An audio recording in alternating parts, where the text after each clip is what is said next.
want you to close your eyes for a second. Picture the founding of America. What do you see? I'm willing to bet you're seeing a big gray rock, a ship called the Mayflower, and, a bunch of serious-looking people with buckles on their hats. 1620. That's the image. It's the foundational myth, absolutely. It's clean, it's simple. Right. But it's a myth. And like most myths, it's covering up a reality that is way messier and, frankly, a whole lot weirder. And that's where the book we're looking at today comes in. Exactly. Secret Founding of America by Nicholas Hagger.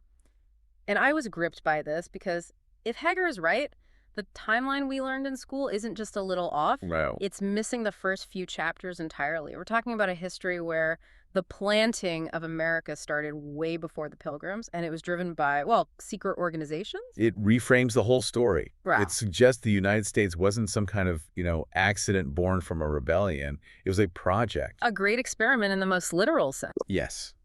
Planned by people in secret societies, Freemasonry, Rosicrucianism, who were pulling strings from across the ocean.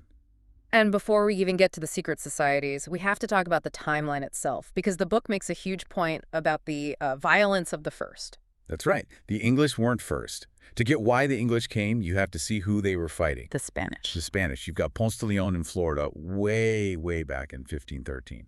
And then the big one, St. Augustine, founded in 1565. That's the first permanent settlement. It is.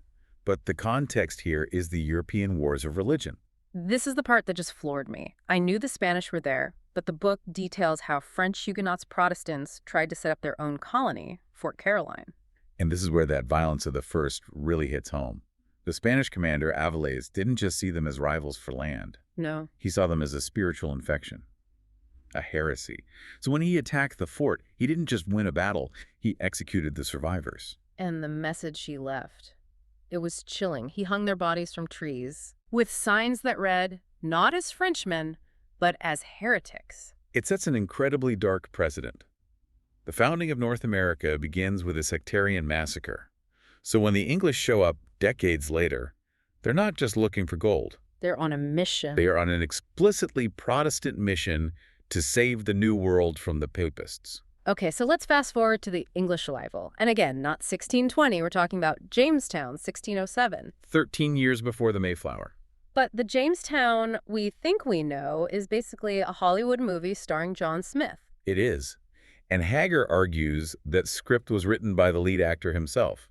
Smith wrote the history book, so of course he became the hero. But if you dig into the source material, the real prime mover was a totally different guy. A man named Bartholomew Gosnold. I had never heard of him before this book, but looking at the records, it seems so obvious. He was the one who recruited the settlers, planned the voyage. He was the architect of the entire thing.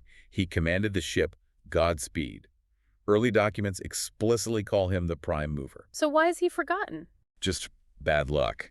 He died in August 1607. Just a few months after they landed. And with the leader gone, a vacuum opens up, and in steps John Smith, who was a complicated guy. Complicated is putting it mildly. He was a soldier of fortune. He was actually in chains for mutiny on the voyage over. Wow.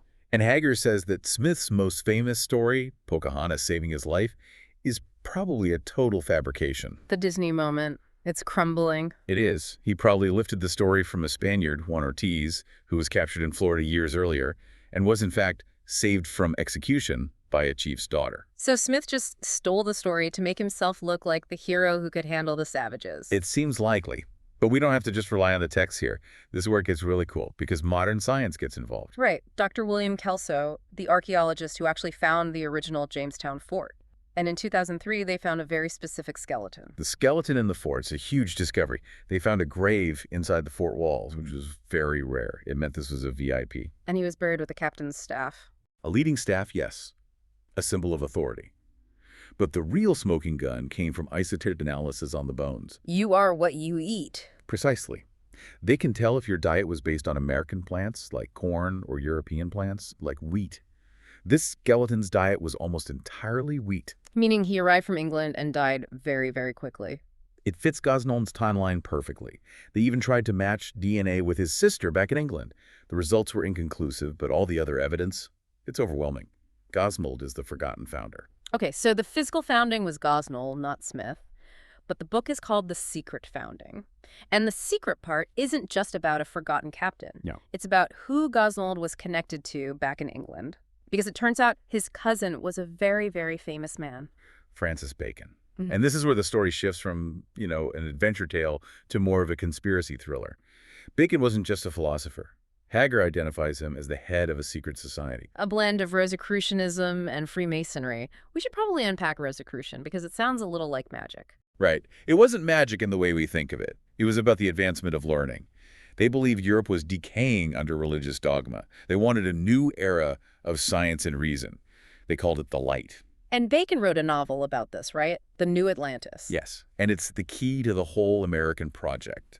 It's a utopian novel about an island called Ben Salem, where society is guided by scientists, not priests. It's a world run by reason. And Hagger's argument is that this wasn't just a fantasy novel, it was a blueprint. Exactly. Bacon looked at North America and saw a blank canvas where he could actually build Ben Salem. So Jamestown wasn't just a commercial venture for tobacco. It was an intelligence operation, a philosophical one. And Hagger says even after Gosnold died, you can see the fingerprints of this secret society all over the official documents. The codes. The codes. In the original publications of John Smith's maps and books, you find these ornamental designs at the top of the page. And they feature the letters AA. Which stands for? Well, there's debate. But it's often linked to Bacon's circle.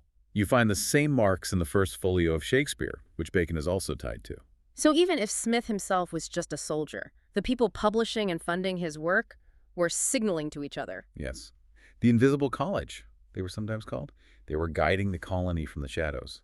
But, and this is a big but, as we get into the 1700s, this secret influence splits. Right. Hagger separates them into two strands, the Rosicrucian strand and the Templar strand. It's important to get the difference. The Rosicrucian or Baconian strand is philosophical. Yeah. It's about utopia, science, this city on a hill. That's the planting fathers. Exactly. The Templar strand is more political. It's militant. This lineage comes through Scotland and France into the American Masonic lodges. These guys aren't just discussing philosophy. They're revolutionaries. They are plotting to overthrow tyrants. And this is where the Boston Tea Party comes in. Hagger's take on this just completely rewrites the angry mob story we all learned. It does. We're taught it was a spontaneous riot. Hagger says it was a calculated Masonic operation. I mean, look where it was planned. The Green Dragon Tavern. Which was the headquarters of the St. Andrew's Lodge. Exactly. A Templar Lodge. Paul Revere, John Hancock, Joseph Warren, all members. And the Mohawk disguises. That wasn't random. It was symbolic. In Masonic ritual, costumes are incredibly important, and the raid itself was executed with military precision. They didn't steal anything. They didn't hurt anyone. They even swept the decks clean when they were done. That is not how a mob behaves. That is how a lodge behaves when it's on a mission. So you have the Templar Masons in Boston providing the muscle to start the fight. But you need more than that to build a country. You need that philosophical foundation.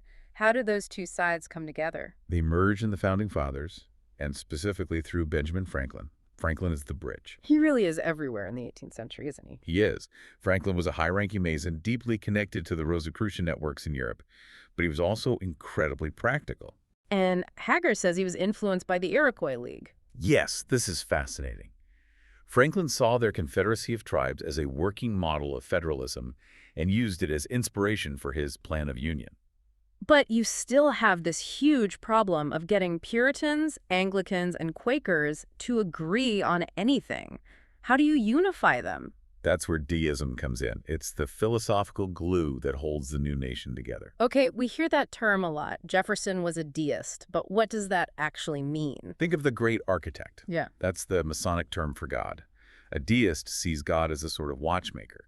He designed the universe, wound it up, and then stepped back. So no miracles, no direct intervention. Exactly. God gave humans reason and natural laws, and it's up to us to figure it out. It was a huge shift from the early Puritans. But politically, it was a brilliant solution. It was the only way. You couldn't base the Constitution on any one Christian sect. Deism created a neutral providence that everyone could agree on. That's why Washington could take an oath on a Bible but speak of a great architect. And they literally stamped this philosophy onto the nation's symbols. The Great Seal of the United States. Look at the back of a dollar bill. You see the unfinished pyramid. That's the work of building the new nation. And floating above it, The glowing eye and the triangle. the Eye of Providence. Now, that is not a standard Christian symbol. You don't see that in a medieval cathedral. That is a Masonic symbol for the all-seeing eye of the great architect. Reason and divinity combined. Yes.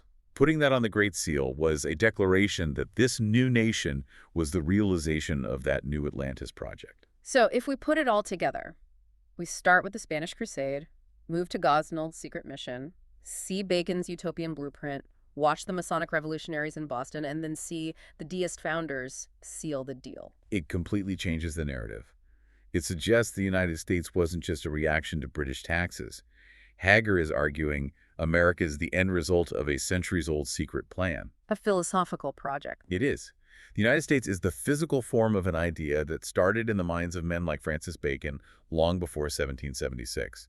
It makes you wonder, if the blueprint was drawn up by secret societies in the 1600s and the foundation was laid by Masons in the 1700s, are we living in a democracy, or are we living inside a philosophical experiment we don't even fully understand? That is the question. And I think Hagger would say that unless we understand that original New Atlantis design, we can't possibly know where the building is supposed to go next. A lot to think about. Next time you pull a dollar bill out, take a good hard look at that pyramid. It might tell you more about where we came from than your history class ever did.